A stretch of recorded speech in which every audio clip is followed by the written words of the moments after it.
9h moins le quart, Dr Schweitzer, Sylvie et Frédéric se préparent et vont nous rejoindre. Mais en attendant, on va filer en Corée du Sud pour suivre les JO avec Jean-Sébastien Fernandez, qui est à Pyeongchang pour nous. Vous le savez, le sourire, Jean-Sébastien. Parce que autant on a eu depuis ce matin très tôt de belles déceptions, autant il y a une belle satisfaction avec une nouvelle médaille d'or française.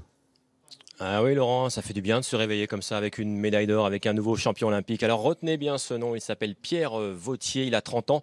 Son truc à lui, c'est le snowboard cross. Et figurez-vous que c'est un récidiviste, Pierre Vauthier, puisqu'il avait déjà été sacré champion olympique. Vous en souvenez, Laurent, c'était à Sochi. Et puis il a été champion du monde en 2017 aussi, non ? Pierre. Exactement, c'est le boss dans la discipline, un champion du monde en titre, effectivement. Exactement, c'est le boss des boss. Et en tout cas, il apporte le sourire aussi à la délégation française. Déjà 3 titres, Laurent, après Perrine Lafont, après Martin Fourcade, 3 médailles d'or. On est content ici. 6e médaille pour la délégation française. En revanche, je ne vous cache pas qu'on est un petit peu moins content du côté des skieurs. Le ski alpin, ça s'est pas très bien passé ce matin. Vous avez suivi Tessa Worley ? Bah oui. Et la première manche, j'ai eu peur. En tout cas, on va revoir ce qui s'est passé avec Alexandre Lequéré. Pierre Vauthier, un homme en or. Déjà champion olympique de snowboard cross il y a 4 ans, il récidive cette année à Pyeongchang. Avec son dossard rouge, le rider de Serre Chevalier domine outrageusement la finale. Il fait la course en tête et passe la ligne en patron. C'est la 6e médaille tricolore dans ces Jeux. Une médaille olympique que n'obtiendra pas Tessa Worley. Elle faisait pourtant partie des favorites du géant. Après une première manche ratée, Tessa Worley tente le tout pour le tout dans la seconde. Insuffisant pour un podium, elle est 7e du classement. La victoire revient à l'américaine Shiffrin. C'est le nouveau roi de la discipline reine. Le Norvégien Axel Lund Svindal décroche l'or sur la descente.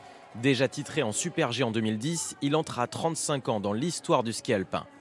Le meilleur français Brice Roger termine 8e. Les 3 autres tricolores, dont Adrien Théo, ne sont pas dans le top 10. S'il n'y avait pas eu cette chute, Vanessa James et Morgane Cypré auraient pu terminer sur le podium en patinage artistique. Le couple français se classe finalement 5e et le titre revient aux Allemands Savchenko et Massot. Bruno Massot, un Français champion olympique, mais pour l'Allemagne. Ouais, je pense, Jean-Sébastien, que tout Serre Chevalier a le sourire parce que Pierre Vauthier rentre dans la légende avec un 2e titre olympique comme ça.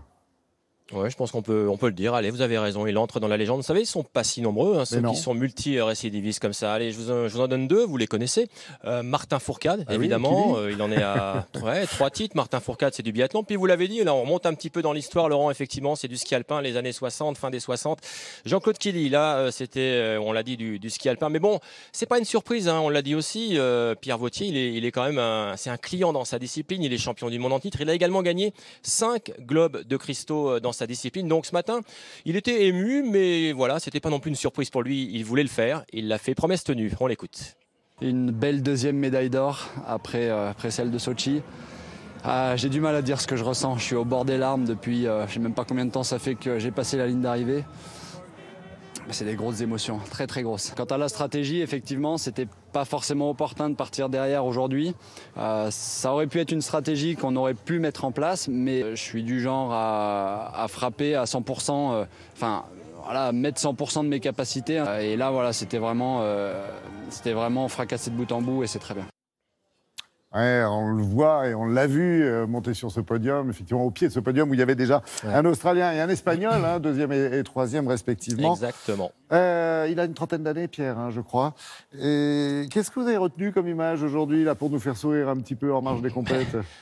Déjà, je ne vous cache pas que j'ai retenu une sensation. Figurez-vous que depuis ce matin, il fait -1, -2, donc c'est quasiment le printemps pour nous. On pourrait sortir en pull, quasiment, ça nous change, ça fait du bien. Du coup, il y a des spectacles, vous savez, donc vous avez dit, il y a des remises de médailles, et il y a des spectacles donc en parallèle pour le public. Je vais vous montrer une petite image qui a retenu notre attention, c'était hier soir lors d'une remise de médailles. Et regardez, c'est un groupe coréen, on va dire, un boys band coréen, il s'appelle les B2B, alors pas les To Be Free, Laurent, pas les To Be Free.